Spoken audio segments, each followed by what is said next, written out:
वक्रतुण्ड महाकाय सूर्यकोटि समप्रभ निर्विघ्नं कुरु मे देव सर्व। जब रात होती है तो हम एक दिया जला लेते हैं और उसकी रोशनी में खुद को महफूज समझते हैं, मगर उस रोशनी के परे जो अंधेरा है वो अपने अंदर बहुत सारी कहानियां समेटे हुए है और इन्हीं कहानियों को आप तक लेकर आता है। रात के अंधेरे में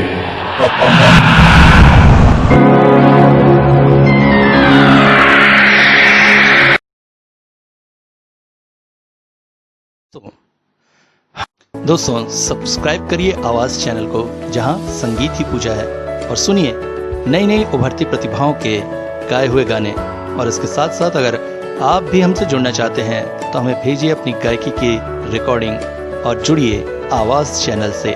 आज ही सब्सक्राइब करिएगा। हमारी जिंदगी में भूलने का एक अलग ही अध्याय है। इंसान जब उम्र दराज हो जाता है तो उसे एमनीजिया की बीमारी हो जाती है, जिससे वो बातें भूलने लगता है। मगर ताउम्र भी हम कई बार कुछ करना भूल जाते हैं, कहीं जाना भूल जाते हैं। ऐसा भूलने का कार्यक्रम हमारी जिंदगी भर चलता रहता है। परीक्षा में कभी कभी हम पढ़ के गया हुआ उत्तर भूल जाते हैं, और कभी कभी हम जानबूझकर भी भूलने का बहाना बनाते हैं। जैसे कोई काम हमें ना करना हो, किसी से ना मिलना हो, तो कह देते अरे मैं तो भूल ही गया। मगर अगर कोई ऐसी प्रेतात्मा आपसे मिले जो आपके बुलाने पे आपके पास आई, मगर भूल गई कि वो कौन है, कहां से आई है और कैसे उसे वापस उस जगह जाना है, तो एक लेखक होने के नाते प्यारा सा वातावरण, शांत सौम्य जगह, कुछ उत्प्रेरणा भरे दृश्य, ये सब मुझे हमेशा ही अपनी ओर खींचते हैं। ऐसी जगहों की तलाश में रहता हूं जहां जाकर मन प्रफुल्लित हो जाए और कहानियों का अंबार सा लग जाए। ऐसे ही घूमते घूमते दार्जिलिंग की इस जगह के बारे में पता चला। वास्तव में एक मित्र की पार्टी में आया था, जहां मुलाकात हुई कर्नल महेंद्र सिंह से। कर्नल साहब ने बताया कि दार्जिलिंग में उनका एक पुश्तैनी मकान है, जो वास्तव में एक हिस्टोरिकल प्लेस के पास है। इसके ठीक पास में रविंद्रनाथ टैगोर जी का एक पुराना मॉन्यूमेंट मकान है, जिसमें कभी वो रहा करते थे। यहीं पर उन्होंने बहुत सी कलात्मक रचनाएं लिखी थी। मैं तो सुनकर आश्चर्यचकित हो गया। और कर्नल साहब ने जब सुना कि मैं एक लेखक हूं तो वो बोले, ठीक है, आप जब जाना चाहे चले जाइए, मैं अपने नौकर से कह दूंगा। वहां पर मकान का केयर टेकर है, बहुत ही अच्छा इंसान है, वो आपकी अच्छी खातिरदारी करेगा। और आसपास का माहौल ऐसा है कि मुझे लगता है आपको बहुत अच्छे से लिखते बनेगा। मैं प्रफुल्लित हो उठा। कुछ ही दिनों में सारा कार्यक्रम बनाकर अपना सामान लेकर मैं यहां आ पहुंचा। एक छोटी सी टैक्सी से जैसे ही मैं मकान के सामने पहुंचा, एक बूढ़ा सा व्यक्ति दरवाजा खोलते हुए बोला, आइए आइए बाबू आइए। आप ही हैं यहाँ के केयर टेकर विष्णु प्रसाद जी? अरे बाबू मुझे जी मत कहिए। अरे क्यों, आप तो उम्र में बड़े हैं। आप हमारे साहब के खास हैं, ऊपर से सुना है ज्ञानी ध्यानी लेखक आदमी है। नहीं नहीं नहीं, मुझे जी मत कहिए, मुझे विष्णु ही बुलाइए, सब मुझे यही बुलाते हैं। अरे अच्छा ठीक है। अंदर मकान ज्यादा बड़ा नहीं था। नीचे एक बड़ा सा बरामदा था और किचन था। ऊपर 3 कमरे थे। एक कमरा कर्नल साहब का था, जिसमें आने पर वो ठहरते थे। एक कमरा गेस्ट रूम, जो मुझे खोल कर दिया गया, और सामने एक कमरा जिस पर ताला लगा था। मैं हाथ मुंह धोकर कपड़े बदलकर नीचे उतर आया। विष्णु प्रसाद जी ने चाय लगा दिया था। मैंने उनसे पूछा, ये ऊपर का एक कमरा बंद क्यों है? वो हमारे साहब के पिताजी का कमरा था। वो जब यहाँ थे तब वो उपयोग होता था, मगर अब बंद है। उनकी मृत्यु से पहले इच्छा थी कि वो कमरा हमेशा बंद रहे, इसलिए मालिक उसे कभी नहीं खोलते। ओह, अच्छा। ये रविन्द्रनाथ टैगोर जी का घर कहाँ पे है? अरे पास ही में तो है, बस वो चढ़ाई चढ़ेंगे तो वहां जाइए ना, घूम आइए। आजकल तो वहां ऑफिस है, वहां जाकर बोलेंगे तो आपको पूरा घुमा देंगे। सरकारी धरोहर के रूप में है वो। ठीक है। चाय नाश्ता करके मैं टहलने निकल गया। थोड़ी सी पहाड़ी चढ़कर उस घर के सामने पहुंचा तो जैसे स्वर्गिक सुख मिलने लगा था मुझे। यही वो घर था जहां महान संगीतकार, कवि, कहानीकार, कविगुरु रविन्द्रनाथ टैगोर रहते थे। मगर बदकिस्मती से आज छुट्टी का दिन था, इसलिए नीचे वाला ऑफिस बंद था, वहां ज्यादा लोग न थे, इसलिए अंदर से तो घूम ना पाया, मगर बाहर से ही देखकर अनुभव किया कि यही वो जगह थी जहां पर रविन्द्रनाथ टैगोर जी ने खोदित पाषाण जैसी अभूतपूर्व कहानी लिखी थी। यहीं से उन्हें वो आवाजें सुनाई देती थी जिनको उन्होंने कहानी के रूप में परिवर्तित किया था। मैं आश्चर्यचकित हो गया। शाम ढलते ढलते मैं वापस घर लौट आया। आज लिखने का मन नहीं कर रहा था, सोचा आराम कर लूं। मेरे कमरे में एक बड़ी सी अलमारी थी जिसमें किताबें थी। मैंने कुछ किताबें निकाली, ज्यादातर पैरानॉर्मल एक्टिविटी से रिलेटेड किताबें थी। ओह, तो मतलब कर्नल साहब को इन सब का भी शौक है। कुछ किताबें ब्लैंक चेक और ऐसी ही बातों की थी।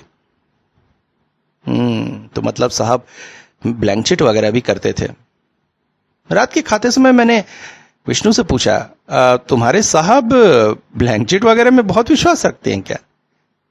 साहब नहीं, साहब के पिताजी। अब उन्हें इन सब बातों पे बड़ा विश्वास था। मैं तो तब बहुत छोटा था, कुछ याद है। अब उनके 2-3 बड़े मित्र थे, एक डिस्ट्रिक्ट मजिस्ट्रेट साहब, एक साइंटिस्ट और कुछ। वो लोग शाम ढले यहाँ आते थे और वो जो कमरा बंद है उसमें चले जाते थे। दिन भर वो कमरा बंद ही रहता था, शाम को बस वो लोग आते थे तो खुलता था, फिर बंद हो जाता था। पता नहीं क्या करते थे। मैंने 1-2 बार अपने पिताजी से पूछा था तो उन्होंने कहा, बड़ों की ये बातें तुम्हें जानने की जरूरत नहीं है। फिर मैंने पूछा नहीं। मगर हाँ, साहब के पिताजी मरने से पहले ये आदेश दे गए थे कि उस घर को हमेशा ताले से बंद रखा जाए, पता नहीं क्यों। मुझे थोड़ा सा आश्चर्य लग रहा था।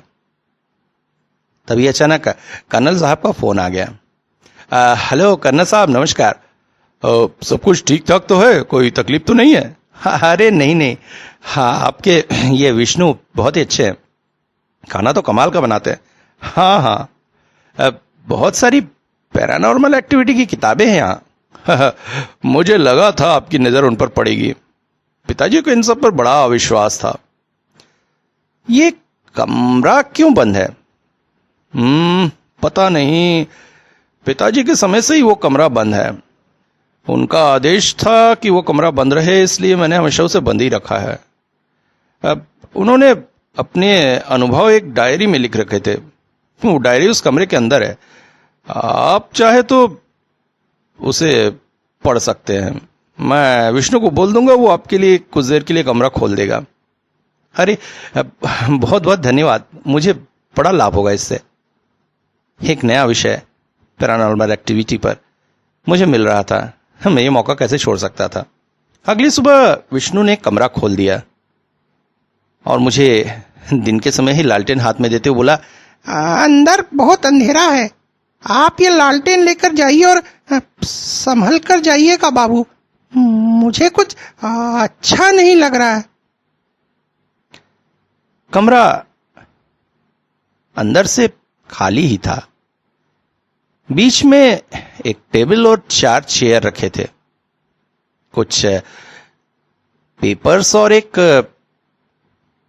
लकड़ी का गुटका सा था जिसमें एक होल सा था, और पास में ही एक पेंसिल पड़ी। ब्लैंक शीट के कई तरीकों में से एक तरीका यह भी था कि एक बड़े से लकड़ी के गुटके में पेंसिल फंसाकर उसे कागज पर रखा जाए और एक मीडियम उसे पकड़े।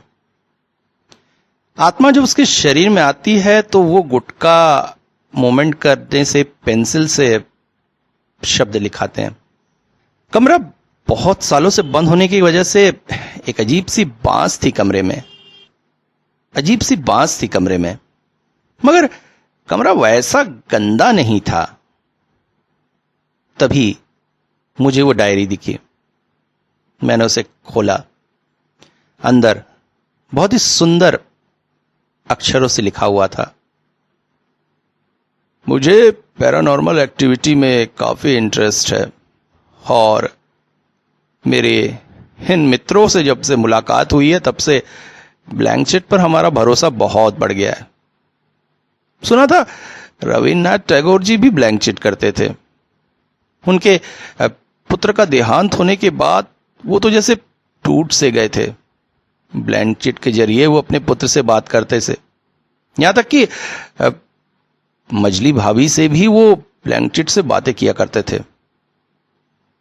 इन सब बातों ने हम मित्रों को उत्प्रेरित किया और हम लोग हर शाम ब्लैंक शीट के लिए बैठने लगे। साइंटिस्ट साहब को कोई नशा वगैरह करने की आदत नहीं थी, इसलिए उन्हें मीडियम बनाया जाता था। मगर 1.5 महीने तक मशक्कत करने के बाद भी कुछ ना हुआ। इस पर मजिस्ट्रेट साहब बोले, अरे मुझे लगता है इस ठंडे इलाके में कोई बंगाली आत्मा नहीं आने वाली, किसी नेपाली की आत्मा को बुलाते हैं तभी काम होगा। हम लोग हंस पड़े। इसके बाद कुछ समय तक काम के सिलसिले में मुझे शहर में ही रहना पड़ा, इसलिए यहां आना संभव न हो सका। फिर छुट्टी मिली, साथियों का साथ मिला तो प्रोग्राम बना यहां आने का। मगर मुझे लाने के लिए जो गाड़ी लेकर ड्राइवर आया वो मंगल सिंह नहीं था। पिछले 10 साल से मंगल सिंह ही मुझे यहां लेकर आता था। ड्राइवर से पता चला कि पिछले दिनों सड़क दुर्घटना में मंगल सिंह की मौत हो गई है, उसकी नई नियुक्ति हुई है। ओह, बहुत अच्छा था बेचारा। मगर जब हम मित्र मिले और उन्हें पता चला कि नेपाली मंगल सिंह की मौत हो गई है तो उन्होंने सोचा कि क्यों ना उसे ही बुलाया जाए। हम सब यहां ब्लैंक शीट करने बैठे और सब उत्तेजित होकर मंगल सिंह को बुलाने लगे। मगर तभी लकड़ी का गुटका हिल पड़ा। उसमें रखी पेंसिल से कागज पर शब्द उकेरने लगे, मगर ये शब्द हिंदी में न होकर इंग्लिश में थे। मंगल सिंह को इंग्लिश किसी हद तक नहीं आती थी, यह हमें पता था। इसलिए ये तो क्लियर हो गया कि यह मंगल सिंह की आत्मा नहीं है, कोई और ही है। हमने उससे पूछा वो कौन है, और जो कुछ उसने कागज पर लिखकर दिखाया अगर उसे शब्दों में बयां करे तो कुछ इस तरह होगा। क्यों बुलाया मुझे? क्या काम है? क्या करना है? कौन हो तुम? हमारा पहला सवाल। हाँ, मैं मुझे कुछ याद नहीं मैं कौन हूं। तो तुम यहां कैसे चले आए? तुम लोगों ने बुलाया तो एक आकर्षण ने मुझे यहाँ खींच लिया। ओह, तो तुम मंगल सिंह नहीं हो? कौन मंगल सिंह? जिसे हम बुलाना चाह रहे थे। ठीक है, तुम जाओ। कहाँ जाऊं? जहां से तुम आए हो। कहाँ से आया हूं मैं? मुझे कुछ याद नहीं है। मगर ऐसा कहने से तो नहीं चलेगा। जब आत्मा को बुलाया जाता है तो उसे वापस भेजने के लिए भी जोर लगाया जाता है, और ऐसे में आत्मा को वापस जाना पड़ता है। मगर मुझे तो रास्ता याद नहीं है, मैं कैसे जाऊंगा? एक काम करो, एक और आत्मा बुलाओ, वो मुझे अपने साथ वहां ले जाएगी जहां से मैं आया हूं। एक बड़ी मुसीबत हमारे सर पर थी। एक ऐसी आत्मा आ गई थी जो अपनी याददाश्त खो चुकी है। उसे कुछ भी याद नहीं था। अब उसे वापस कैसे भेजा जाए? अब हम सब ने जोर लगाया मंगल सिंह की आत्मा को बुलाने में, मगर काफी मशक्कत के बाद कुछ न हो सका। उस दिन काफी रात हो जाने की वजह से हमने उस आत्मा से कहा कि वो इस कमरे में ही रहे। हम प्रयास करके उसे वापस भेजेंगे। कमरे से बाहर जाके मैंने कमरे में ताला लगवा दिया ताकि वो आत्मा किसी और का अहित न कर सके। अगले दिन एक बार फिर से प्रयास किया, मगर नतीजा शून्य था। आत्मा की तड़प बढ़ती जा रही थी। वो कागज पर लिख लिख कर बता रही थी कि उसे यहां रहने में बहुत तकलीफ हो रही है, उसे जल्दी वापस जाना है। हम लोग जल्दी करें, मगर हम कर क्या सकते थे? दूसरी कोई भी आत्मा नहीं आ रही थी। तीसरे दिन एक और बुरी खबर हमें मिली। साइंटिस्ट साहब ने अपने कुछ पैरानॉर्मल एक्सपर्ट मित्रों से पता लगाया था कि जब एक आत्मा ब्लैंक चिट से आ जाती है तो उसे वापस भेजना जरूरी है, और उसके जाने के बाद ही कोई दूसरी आत्मा यहां आ सकती है। मतलब उस आत्मा को भेजने के लिए कोई दूसरा साधन नहीं है। इसके बाद हम इस तलाश में लगे रहे कि आखिर उस आत्मा को कैसे भेजा जाए, और वो आत्मा इस कमरे में ही रह गई। इसलिए मैंने इस कमरे को हमेशा के लिए ताला लगवा दिया है, ताकि बार बार लोगों के आने जाने से उस आत्मा को परेशानी न हो और वो यहां पर आराम से रह सके। सब कुछ पढ़कर जैसे मैं आश्चर्यचकित था। मगर फिर क्या हुआ? वो आत्मा वापस गई कि नहीं, और नहीं गई तो क्या यहीं पर है, और उसे वापस कैसे भेजा जा सकता है? ये सब कुछ उस डायरी में नहीं लिखा था। मैंने डायरी अपने साथ ली और कमरे से बाहर आ गया। विष्णु ने कमरे में ताला लगा दिया। कुछ देर बाद कर्नल साहब का फोन आया। पढ़ी आपने डायरी? हाँ कर्नल साहब, मैंने पढ़ी है और अपने साथ बाहर भी ले आया। ये क्या किया आपने? देखिए, पिताजी की इच्छा थी कि उनका कोई भी सामान कोई छेड़छाड़ ना करे, इसलिए आपने डायरी लाकर अच्छा नहीं किया। मुझे लगता है आपको उसे अंदर रख देना चाहिए। जी, सवेरे मैं रख देता हूं। नहीं, उसको ज्यादा देर बाहर रखना ठीक नहीं है। अभी तो शाम ही हुई है। मैं विष्णु से कहता हूं, दरवाजा खोल देगा, आप उसे अंदर रखाइए। कर्नल साहब का आदेश में मानना जरूरी था, इसलिए दरवाजा खुलाकर मैं कमरे में रखकर वापस आ ही रहा था कि अचानक ब्लैंक चिट वाली लकड़ी हिलने लगी।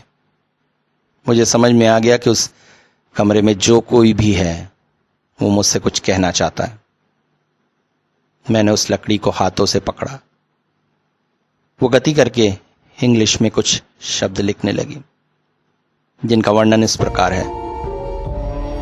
मुझे यहाँ से बाहर निकालो, मुझे वापस भेजो, मेरी मदद करो। कई साल हो गए मैं इस घर में कैद हूँ। अगर मुझे वापस नहीं भेज सकते तो कम से कम मुझे यहाँ से बाहर निकालो। मुझे बाहर की दुनिया देखनी है। इस बंद कमरे में रहकर मेरा दम घुट रहा है। तो तुम्हें अब तक याद नहीं आया तुम कौन हो? नहीं, मुझे कुछ भी याद नहीं आ रहा है। बस एक बात अनुभव हो रही है कि इस घर पर मुसीबत आने वाली है। यहाँ जो भी रहेगा उसकी जान को खतरा है। जान को खतरा? कैसा खतरा? बहुत खतरा। मुझे यहाँ से लेके चलो, मुझे यहाँ से बाहर निकालो। नहीं, तुम्हें बाहर नहीं निकाला जा सकता। मैं कुछ नहीं कर सकता। कहकर मैं लकड़ी छोड़कर तेज कदमों से वापस आने लगा कि तभी अचानक एक चेयर से पैर फंसकर मैं लड़खड़ाकर फर्श पर गिर पड़ा। मगर गिरने से पहले मेरा सर टेबल के कुंदे से जोर से टकराया और मैं बेहोश हो गया। होश खुली तो खुद को बेड पर पाया। विष्णु ने कहा, बाहर से किसी चीज के गिरने की आवाज आई थी। मैं डरते डरते अंदर गया तो आपको जमीन पर बेहोश पाया, इसलिए आपको उठाकर बाहर ले आया। इस घटना के 2 दिन बाद ही मैं शहर लौट आया। अब दोबारा वहां जाने की हिम्मत नहीं हो रही। फोन बज उठा। कर्नल साहब का फोन था। कैसे हैं लेखक महोदय? अरे आप तो लिखने के लिए गए थे मगर जल्दी ही शहर लौट आए, ऐसा क्या हो गया? वैसे अच्छा ही हुआ आप वहां नहीं रुके। आपके आने के 1 दिन बाद ही उस इलाके में डाकुओं का हमला हुआ था। वो तो अच्छा हुआ पुलिस ने उन्हें पकड़ लिया, इसलिए जान माल की कोई हानि नहीं हुई। मगर अगर आपके रहते वहां ऐसा कुछ होता तो मुझे बड़ी चिंता होती। आप कौन? अरे मैं कर्नल बोल रहा हूं। अरे मैं कर्नल बोल रहा हूं। कौन कर्नल? ओहो, अभी जिसकी दर्जिंग वाले घर में जाके तुम रहे थे वो कर्नल? मुझे याद नहीं, मैं आपसे मिला था। देखिए, आप कौन है, क्या है, कौन सी दार्जिलिंग वाले घर की बात करें, मुझे कुछ याद नहीं। मुझे नहीं लगता मैं आपसे कभी मिला था। प्लीज अब फोन मत करिएगा। फोन कट गया। सच में 1-2 दिन से मुझे बड़ा अजीब लग रहा है। मैं कौन हूं? मैं क्या करता था? जीवन की आजीविका चलाने का मेरा साधन क्या था? कुछ याद नहीं मुझे। कुछ भी याद नहीं है मुझे। मैं सब कुछ भूल चुका हूँ।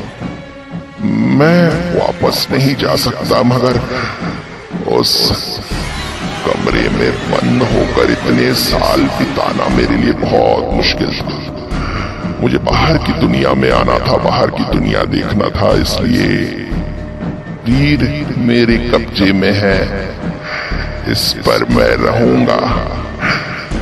अगर याद आ गया तो वापस चला जाऊंगा, और याद नहीं आया तो ये दुनिया ही जीऊंगा। धीरे धीरे सब कुछ सीख लूंगा कौन क्या है, और जिस दिन ये शरीर बूढ़ा हो जाएगा उस दिन इसे छोड़कर किसी और शरीर पे चला जाऊंगा। तब तक आप लोग एक बार मुझसे मिलने क्यों नहीं आते हैं?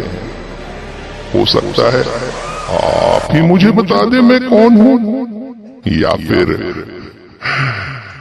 अगला शरीर आपका मुझे दे दीजिए ना।